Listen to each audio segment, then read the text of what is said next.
Good morning, welcome to Lancashire. We're looking over the River Ribble into the Brockholes Nature Reserve. We've got old Jeffrey here having a fish, looking for some trout or whatever. And you'll be happy to know that the government in this beautiful area, the government has, blessed us, enriched us, made it safer for the young schoolboys and schoolgirls. They've brought in a couple hundred potentially sex-starved, military-aged young men, predominantly from Afghanistan. Now, I hate to be the bearer of bad news, but we've recently received the statistics of the rapiness of various illegal migrant groups coming in. And I think I'm correct in stating that your average Afghan illegal migrant is over 20 times more rapey per capita than the native population. So I'd just like to thank the government for making it safe, not just for my children, but for your children, for everyone's children. They've installed this lovely big, hey man, good morning. They've installed a lovely big metal fence. I'll just get some shots here before we look around the fence. So since I was last here with my friend Harry, there was a big farmers protest. You might have watched it. It got 55,000 views, which back in the day was very good for my channel a good year ago or so. Morning.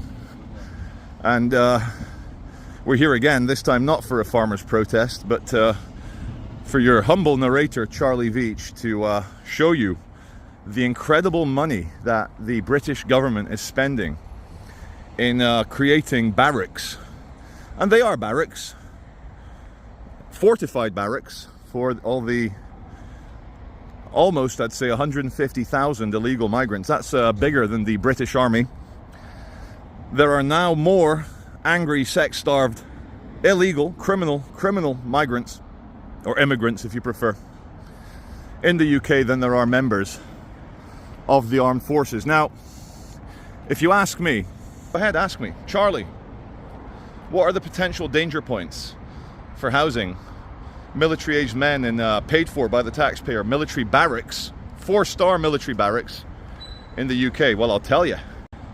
Now, on one hand, Britain is a very rich country, and because the establishment spent 3 decades telling us that having babies is bad for the environment and that you're a selfish bigot if you choose to procreate, you know, a complete flipping over reversal of the go forth and multiply that has served the West and Christian nations so well for 2,000 years. They have no kids, please. Wipe yourself out. Demographics is destiny. Flip yourself out. Turn your dynasty and your genetics into a dead spider. Ugh. There you go. So on one hand, it's important to be nice to people who are escaping war zones and trouble, and they might be refugees. Okay, that's one argument, and the left loves to use this. But, and it's a big but, it's a big booty Latina. Unfortunately, when you bring in a giant invading army, there is a giant risk that they could be a sleeper cell, a giant 150,000 person sleeper cell, who, given the right conditions, given the right emotional stimulus, for example, you might have a few more people killed in Gaza, and then whoever's paying for all this might say, oh look, you need to kidnap some Western kids, you need to kidnap some English school children so that these horrible Christians understand the suffering they're causing in Gaza by their Jewish cousins, the Judeo-Christians. And it's very easy when you've got hundreds of thousands of men for them to take over a city, have burning tire, roadblocks, they're going to take hostages, they're going to create a crisis. And unfortunately, we've got so many people of a split allegiance in government, not just in the Labour Party. So many Islamist MPs, councillors, doctors, advisors, whatever you want to call them, people who are suckling the teat of the British taxpayer with an allegiance to a 1,400-year-old religion, political ideology, totalitarian way of thinking. And let's not even get started on the treatment of women. We've touched upon it, the statistics about Afghan men, but it just seems like insanity. This is a national suicide that is taking place here. It's good money selling your soul for the government shekel. Many people ask me, Charlie, why do you joke so often about shekels? Like, get me my shekels, get me my content revenue shekels. It's because it was the currency in the Bible. And a couple of years ago, I invested a good amount of time listening to dramatized audiobooks of the Bibles, and every time they mentioned the shekels, I would have a giggle, because some things are timeless. A man's need to provide for his family via shekels. But anyway, good shekels in selling your soul to government contracts to create military barracks for these men. I just saw a large fish. Could have been a pike. Looked like a pike, just did a big jump right there. And I just want to show you the security barrier at great expense. This is not cheap to erect a security barrier. Look, they've sent the security guard to come and monitor me, which is interesting enough. Jobs for the boys. How much are these security guards getting paid to guard the military barracks? Migrant hotels, aka military Barack Obamas. Hello guys, how's it going? Hello, they were like, are you Charlie Veitch? I was like, yes I am, guilty. Our politicians, and especially not our monarch, King Charles, they are not so much interested in listening to the average worries of the very British people that make this country amazing. Your everyday workers, the working men, the working women, the plumbers, the electricians, the engineers, everyone. Retail workers, anyone who lives in an area that has an Islamist barracks nearby. They're not listening, because they say with one hand, with one mouth, yeah, we're stopping the boats, we're sending them back, we're gonna keep the children safe, it's a matter of national security. But then you look at the official statistics of illegal migrants arriving every single day, and it's accelerating. Used to be 200 a day, then the average 300 a day. For this summer, it's been quite a mild, non-choppy sea summer, easy for dinghy boat crossings. We're looking at about 800 to 1,000 men a day. And about a year ago, when it was only 15 billion pounds a year. Hi there. Sorry? Block the entrance. I'm not going to block the entrance. I'm not going to block it. Cars coming in. I'm a grown-up man. If I see a car coming, I'm not going to let it run me over, you know. Who asked you to say that? Who asked you to say that? Concerned about you and the height. Do I look retarded? No. No, so do I look like a man who would move out of the way if a car came up to the gates? I would say that to everyone. Yeah. No, you don't. It's okay, no problem. But you know what it sounds like? It sounds like you're unhappy with me here filming and you're trying to say don't do it. Tell you what, if a car comes, I won't let it kill me. Thank you. Cheers, guys.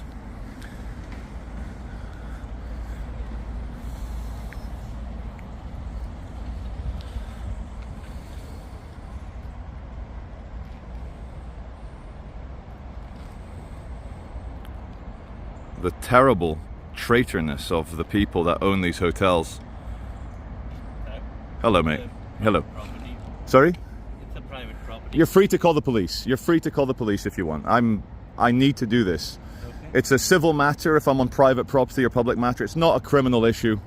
I'm not causing a disturbance. There's a very clearly demarcated barrier here, which I'm not going to cross. So your military barracks is safe. Trust me. Your insurgents in there are safe.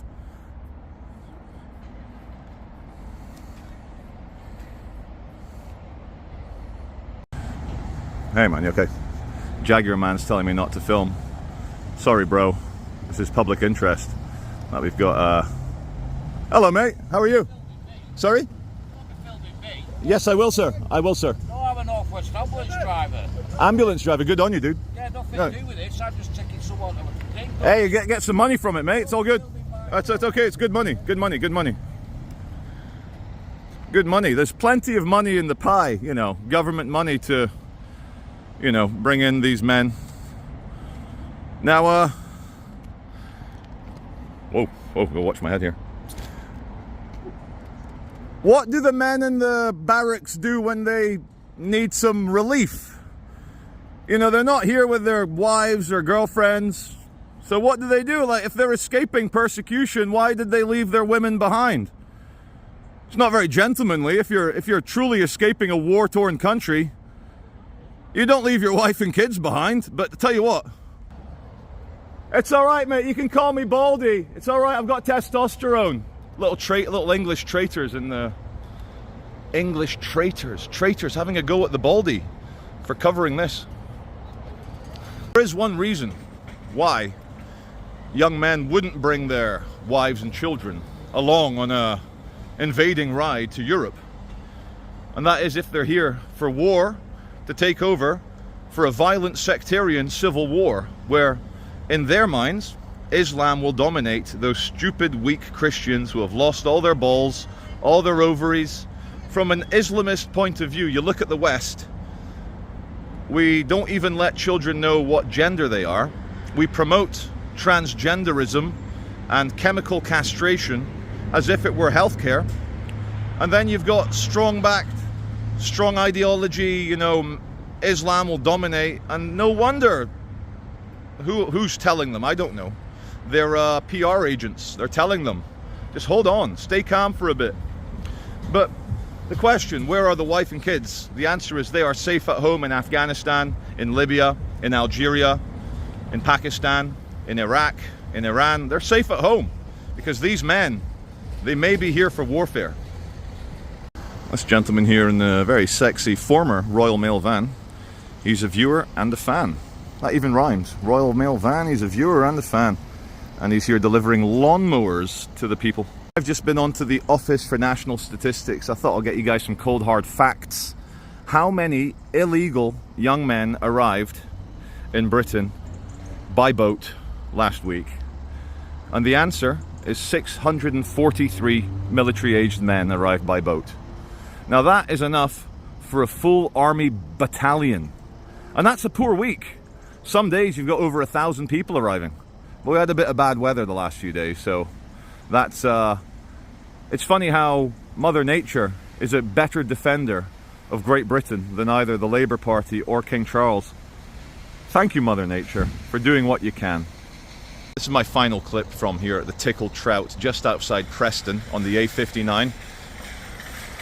It's a big military barracks, and it's not going to end well. It doesn't take a genius. All it takes is a tiny bit of common sense to see that bringing in hundreds of men into military barracks where everything's given to them, except girlfriends. Although I'm sure the Labour Party will say it's probably Islamophobic to let these men stay horny. I mean, they are conquering warriors from the Middle East. It may be Islamophobic to not give them a government-appointed girlfriend. I mean, we're giving money for everything else. It's not going to end well. We're already seeing skirmishes outside migrant hotels. We're already seeing the convictions coming through after a couple of years of arrests for sexual assaults, rape, all that shit. They're here taking jobs illegally as well, working for delivery companies. And where's that money going? It's not staying in England. It's not staying in Great Britain. They've all got £50 HMV vouchers, mobile phones. He's got money to burn. He's off to the petrol station. And like, look, I'm not a crazy asshole. Not all the time. No one should be made to suffer. I'm not saying these young men should be put into prison or made to suffer. No. If you can make people comfortable, it's probably quite Christian to ensure their comfort. But what trumps, that's a good word, trump. What trumps comfort is the rule of law. And if you're here illegally breaking the law, you can't be given comfort if you're a criminal. I'm not saying they should go straight to jail, but if this country, if King Charles and the Labour Party actually cared about the future of English culture, the economy, the happiness of the people, the ability of people to afford rent, because you pile in more people, the demand goes up, what happens to the prices? And that's not even touching legal migration, which is like a much bigger, that's another problem that we're going to have to address at some point. But for now, to keep it mainstream, to keep it safe, no one can say that supporting criminality is a good thing, especially not to the tune of 25 billion pounds a year. And in case your brain is going, oh, 25, that's not a big number. That's 25,000 million. Now, imagine you're a very rich man with 999 million in the bank. It's a lot of money. Multiply that by 25, and that's just to keep the Afghans comfortable. Not just here, not just Afghans, Syrians, Lebanese, all sorts, North Africans, all sorts. So this is Charlie Veitch outside the Tickled Trout, former 4-star hotel, now military barracks outside Preston, and I'll see you as always on the next video.